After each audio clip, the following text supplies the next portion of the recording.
Bismillahirrahmanirrahim. Assalamualaikum warahmatullahi wabarakatuh. Bismillah, alhamdulillah, wassalatu wassalamu ala rasulillah, la hawla wa la quwata illa billah, amma ba'du. Saudara-saudaraku semuanya dimanapun berada, baik yang ada di dalam negeri ataupun di luar negeri, salam santun saya, salam hormat saya, salam damai, salam kompak, salam budaya, salam seduluran saklawas-selawas.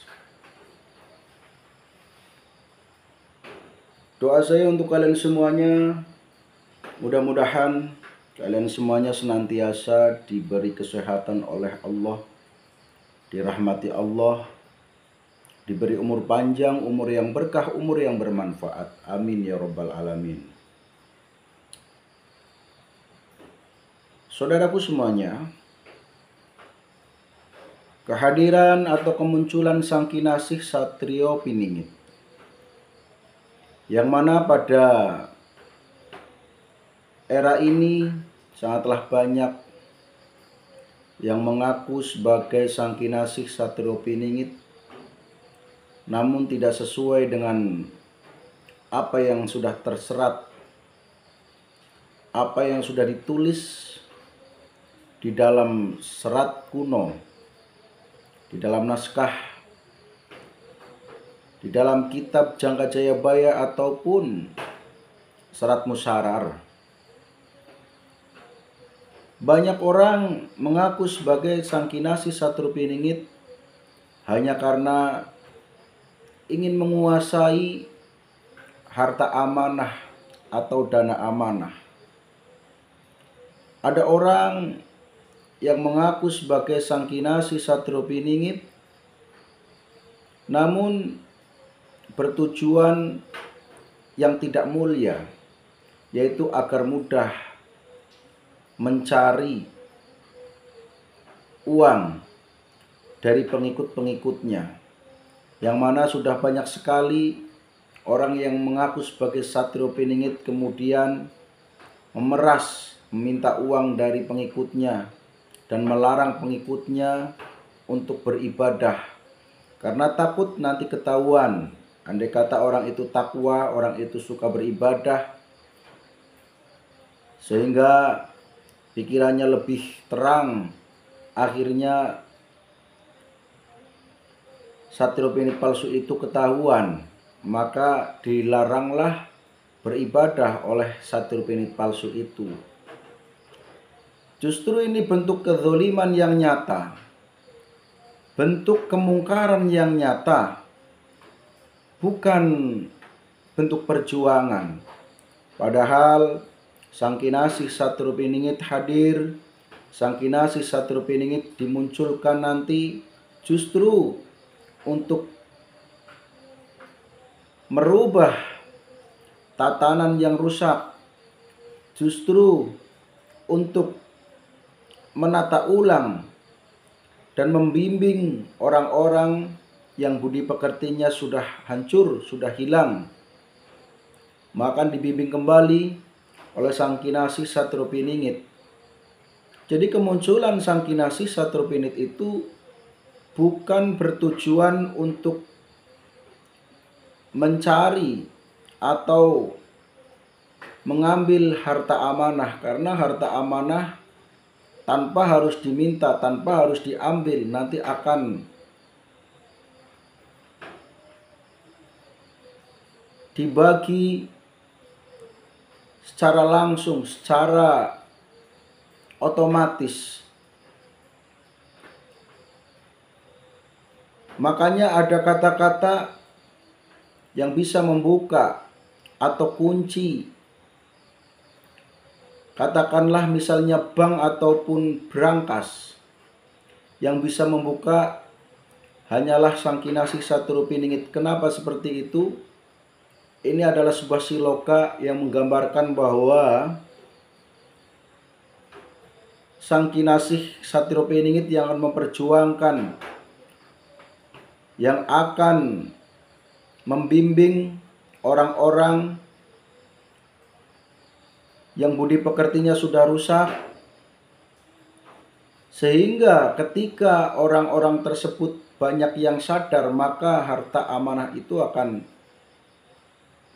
menjadi bagian orang-orang yang memang harus dibagi, harus kebagian. Maksudnya orang tersebut punya hak untuk mendapatkan, maka secara otomatis nanti akan mendapatkan. Dan juga saudaraku, ketika kita berbicara Satrio Piningit, bukan fokusnya pada pembahasan harta amanah, namun pada perjuangannya, karena sudah banyak sekali orang-orang yang lalai. Padahal ketika kita berbicara kemunculan Sang Kinasih Satrio Piningit, berarti kita membahas sudah dekatnya hari kiamat. Karena memang Satrio Piningit ini adalah termasuk pejuang atau satria akhir zaman atau pemimpin akhir zaman yang akan menata ulang tatanan-tatanan yang rusak, sehingga nantinya manusia itu akan kembali normal. Termasuk ekonomi pun juga nanti insya Allah akan normal.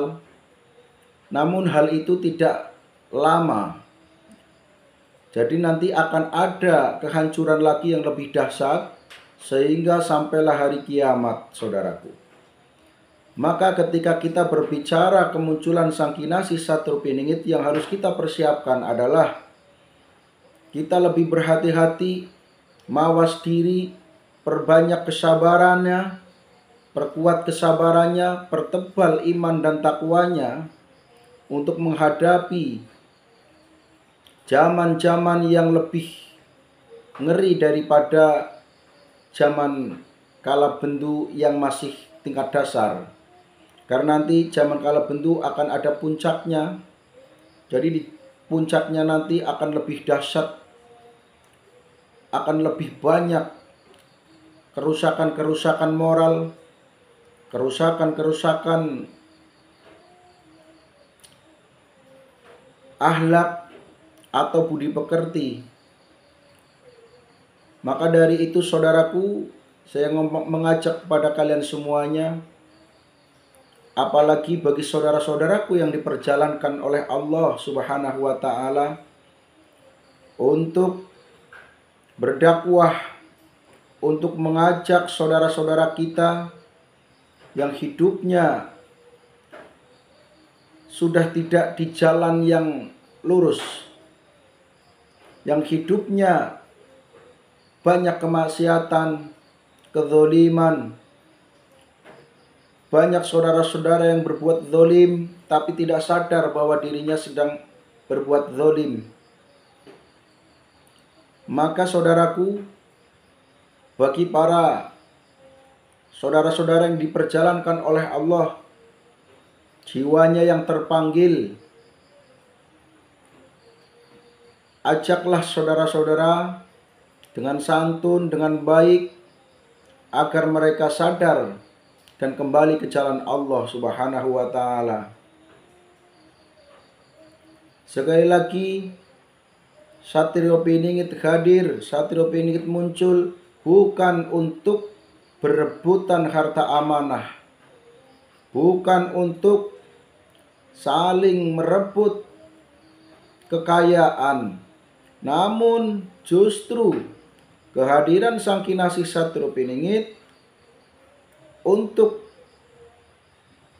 berjuang, memperjuangkan masyarakat, memperjuangkan umat, memperjuangkan warga agar hidupnya jadi lebih baik, agar tidak tersesat, agar tetap dalam posisi yang aman, berjalan di jalan yang lurus, berjalan di jalan Allah Subhanahu wa taala. Apalagi saudaraku, ketika kalian merasa bahwa di dalam batinnya terpanggil oleh Allah, tidak harus kalian menyampaikan bahwa saya adalah Satrio Piningit, saya adalah Imam Mahdi, saya adalah Nabi Isa. Jangan, tidak harus, dan itu tidak penting.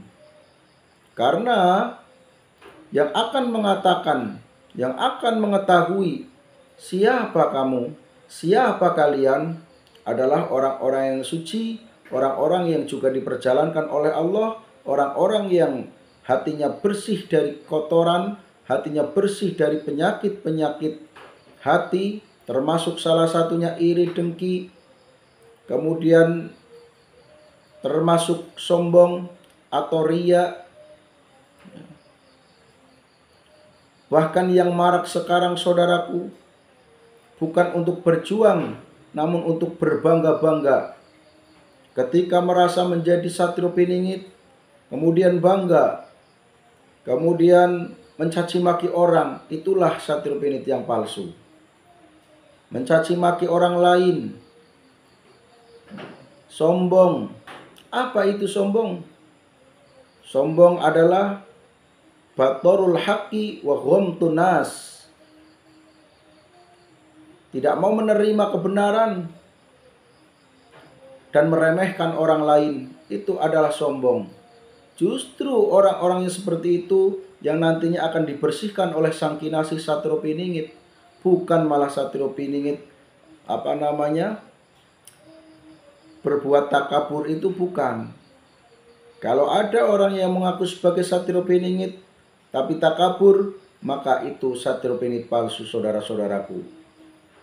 Sudah banyak sekali yang bermunculan di layar HP dan di channel-channel yang mengaku sebagai Satrio Piningit, namun ucapannya tidak santun, adabnya tidak ada, rusak akhlaknya, moralnya bejat, saling ancam, saling mencaci maki, saling menjatuhkan, sudah tidak relevan dengan kata-kata Sang Kinasih Satrio Piningit. Di sini saya hanya gendu-gendu rasa, bukan lagi menyekolai, bukan lagi menggurui, bukan lagi mauidhah, akan tetapi barangkali apa yang saya sampaikan bisa membuat saudara-saudaraku kembali ke jalan yang benar. Karena sekarang sudah banyak sekali orang yang mengaku sebagai Nabi Isa, mengaku sebagai malaikat, mengaku sebagai, bahkan mungkin nantinya akan ada orang yang mengaku sebagai Tuhan. Maka orang-orang seperti itulah masuk ke ranah golongan Dajjal, karena Dajjal sukanya ngaku. Ngaku apa? Dajjal mengaku sebagai Tuhan. Maka jangan ikuti bisikan-bisikan yang seperti itu, saudaraku. Bisikan-bisikan yang sekiranya tidak pas, yang sekiranya tidak masuk akal, apapun bisikannya, dengan bisikan yang halus ataupun kasar, maka itu dipastikan adalah bisikan setan, laknatullah. Maka saudaraku, ketika mencari ilmu, penting dengan seorang guru. Belajar dengan alam semesta penting, tapi berguru dengan guru sejati itu juga penting. Guru sejati yang seperti apa, saudaraku? Silahkan bisa diangan-angan sendiri. Berguru dengan sesama manusia penting, saudaraku, karena kita hidup di dunia, bukan di alam gaib. Jadi berguru dengan guru yang seperti kita, yang berjasad, itu juga penting. Karena kita adalah makhluk sosial yang membutuhkan orang lain, tidak bisa hidup sendirian, saudaraku. Terakhir, mari kita tetap berdoa, kita berucap dengan ucapan yang baik. Karena ucapan bisa jadi doa, bahkan bisa diterima oleh Allah. Ketika kita berdoa yang jelek-jelek, kita ngucap yang jelek-jelek, takutnya nanti terjadi beneran. Daripada kita mengucap yang jelek-jelek, lebih baik kita mengucap yang baik-baik saja. Karena kerusakan bumi ini berarti kita pun tidak nyaman hidup di bumi. Ayolah kita berdoa kepada Allah dengan doa yang bersungguh-sungguh dari hati, dengan ikhlas, meminta agar bumi ini tetap stabil, meminta agar bumi ini tetap baik untuk disinggahi kita semuanya. Kalaupun nanti ada kerusakan, itu semuanya adalah hak Allah. Allah yang sudah menentukan, Allah yang sudah menggaris. Jadi kita hanya berdoa saja, saudaraku. Yang diucapkan tetap harus baik, yang diucapkan tetap harus ucapan-ucapan yang tidak membahayakan. Demikian untuk video kali ini. Marilah tetap santun, berucap dengan baik, jangan sampai menyakiti hati orang lain. Kita harus berusaha, walaupun belum bisa secara total, berusahalah membuat rem agar ucapan tetap terjaga, saudaraku. Demikian, mohon maaf atas segala kesalahan. Untuk video kali ini walaupun sederhana, harapan saya bermanfaat. Wabillahi taufiq wal hidayah. Wassalamualaikum warahmatullahi wabarakatuh.